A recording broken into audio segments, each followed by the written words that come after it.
雲の糸、芥川龍之介。ある日のことでございます。お釈迦様は、極楽の蓮池の淵を、一人でぶらぶらお歩きになっていらっしゃいました。池の中に咲いている蓮の花は、みんな玉のように真っ白で、その真ん中にある金色の髄からは、何とも言えない良い匂いが、絶え間なくあたりへ溢れております。極楽はちょうど朝なのでございましょう。やがてお釈迦様は、その池の淵にお佇みになって、水の表を覆っている蓮の葉の間から、ふと下の様子をご覧になりました。この極楽の蓮池の下は、ちょうど地獄の底に当たっておりますから、水晶のような水を透き通して、三途の川や針の山の景色が、ちょうど覗き眼鏡を見るように、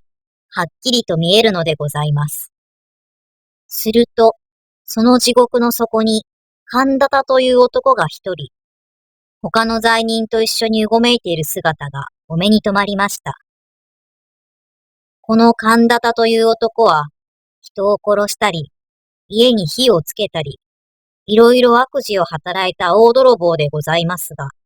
それでもたった一つ、良いことをいたした覚えがございます。と申しますのは、あるとき、この男が深い林の中を通りますと、小さな雲が一匹、炉端を張っていくのが見えました。そこで神田田は、早速足を上げて踏み殺そうといたしましたが、いやいや、これも小さいながら命のあるものに違いない。その命をむやみに取るということは、いくらなんでもかわいそうだ。と、こう急に思い返して、とうとうその雲を殺さずに助けてやったからでございます。お釈迦様は地獄の様子をご覧になりながら、この神田田には雲を助けたことがあるのをお思い出しになりました。そうして、それだけの良いことをした報いには、できるなら、この男を地獄から救い出してやろうとお考えになりました。幸い、そばを見ますと、翡翠のような色をした蓮の葉の上に、極楽の雲が一匹、美しい銀色の糸をかけております。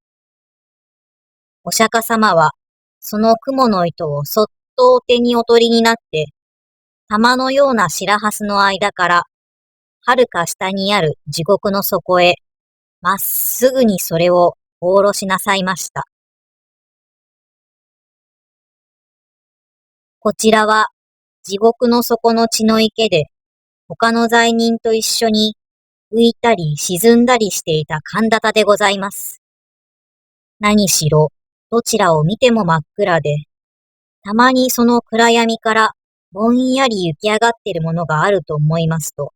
それは恐ろしい針の山の針が光るのでございますから、その心細さといったらございません。その上あたりは墓の中のようにしんと静まり返って、たまに聞こえるものといっては、ただ罪人がつくかすかな短足ばかりでございます。これは、ここへ落ちてくるほどの人間は、もう様々な地獄の責め苦に疲れ果てて、鳴き声を出す力さえなくなっているのでございましょう。ですから、さすが大泥棒の神田田も、やはり血の池の血にむせびながら、まるで死にかかった蛙のように、ただもがいてばかりおりました。ところが、ある時のことでございます。何気なく神田田が頭を上げて、血の池の空を眺めますと、そのひっそりとした闇の中を、遠い遠い天井から銀色の雲の糸が、まるで人目にかかるのを恐れるように、一筋細く光りながら、スルスルと自分の上へ垂れて参るのではございませんか。神田田はこれを見ると、思わず手を打って喜びました。この糸にすがりついて、どこまでも登っていけば、きっと地獄から抜け出せるのに相違ございません。いや、うまくいくと、極楽へ入ることさえもできましょう。そうすれば、もう針の山へ追い上げられることもなくなれば、血の池に沈められることもあるはずはございません。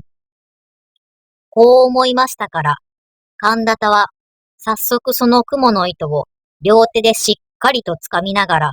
一生懸命に上へ、上へと手繰り登り始めました。もとより大泥棒のことでございますから、こういうことには昔から慣れきっているのでございます。しかし、地獄と極楽との間は何万里となくございますから、いくら焦ってみたところで、容易に上へは出られません。ややしばらく登るうちに、とうとう神田田もくたびれて、もうひとたぐりも上の方へは登れなくなってしまいました。そこで仕方がございませんから、まず一休み休むつもりで、糸の中途にぶら下がりながら、はるかに目の下を見下ろしました。すると、一生懸命に登った甲斐があって、さっきまで自分がいた血の池は、今ではもう闇の底にいつの間にか隠れております。それから、あのぼんやり光っている恐ろしい針の山も足の下になってしまいました。この分で登っていけば、地獄から抜け出すのも存外わけがないかもしれません。神田田は両手を雲の糸に絡みながら、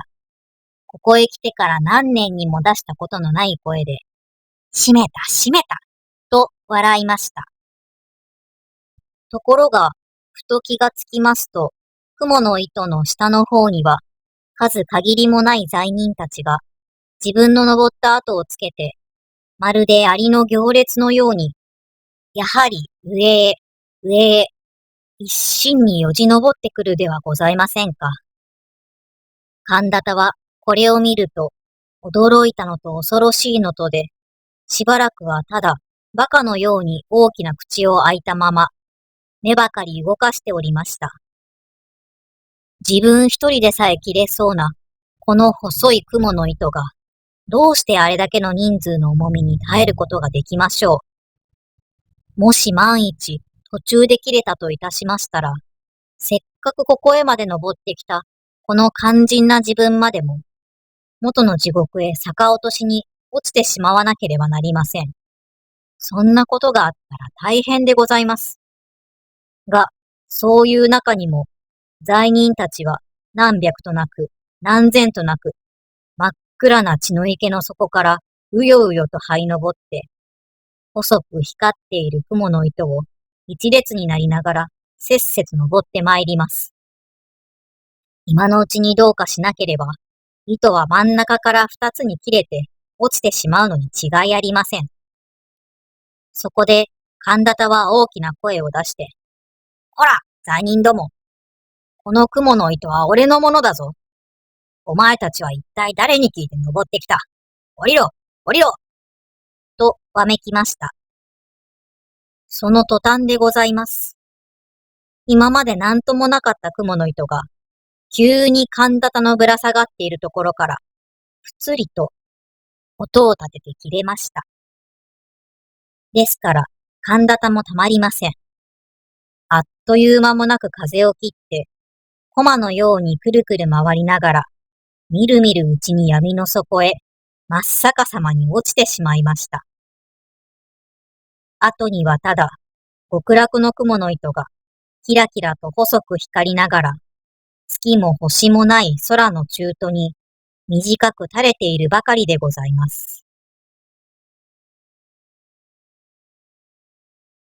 お釈迦様は、極楽の蓮池の淵に立って、この一部始終をじっと見ていらっしゃいましたが、やがて神田田が血の池の底へ石のように沈んでしまいますと、悲しそうなお顔をなさりながら、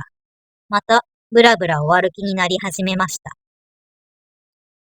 自分ばかり地獄から抜け出そうとする神田田の無慈悲な心が、そうしてその心相当な罰を受けて、元の地獄へ落ちてしまったのが、お釈迦様のお目から見ると、浅ましくおぼしめされたのでございましょう。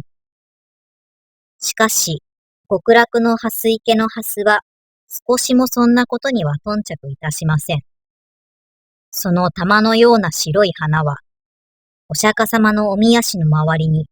ゆらゆらうてなを動かして、その真ん中にある金色の髄からは、何とも言えない良い匂いが、絶え間なくあたりへ溢れております。極楽も、もう昼に近くなったのでございましょう。